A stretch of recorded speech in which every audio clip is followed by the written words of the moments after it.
The question of legislative competence is just one aspect of the issue which hinges on separation of powers. But I go a step further, which is to say that when the petitions raise the question of change in heteronormative attitudes, does the society have a right of agency to participate in these proceedings or not, at least in this particular issue or not?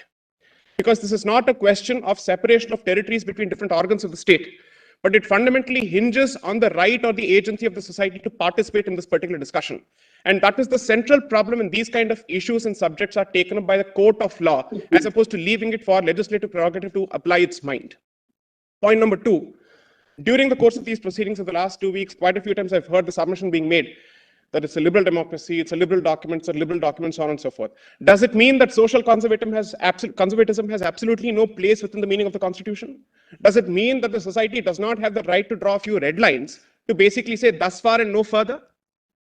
That is the central question. The rest of the society has absolutely no say as far as this institution is concerned. This, I'm sorry to say, fundamentally demeans the institution of marriage and takes away its social character. So these are the meta questions that I think which arise for consideration before this honorable court when these kind of petitions are filed. I'm sorry to say this, and let me try and perhaps tone down the rigor of my submission to the extent of saying, I believe that they have a cause. I just don't believe they have a case. Circulation for public opinion. If I may say so, and I say this with the deepest of respect and the greatest of humility that I can command at this point, that the judicial mechanism cannot be a substitute to any of these steps, especially when it comes to such a serious issue. And I draw from Hindu law here that the purpose of marriage or the object of dampatya is a child, is procreation.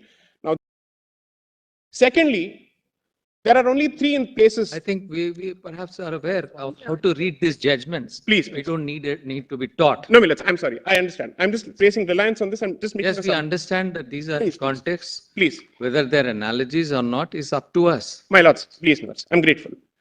Parliamentary procedures issued by the Ministry of Parliamentary Affairs in July 2019, which contains a specific chapter, Chapter 9, titled Legislation. My apologies for the speed. I'm just trying to keep up with time here. Please. The said chapter spells out in great detail that I'm not making that submission at all. But these are certain Maslow's needs which have to be completed first and which have to be addressed first before we get to the next step. That's all I have to submit. I'm so grateful for the kind, please, grateful, deeply obliged.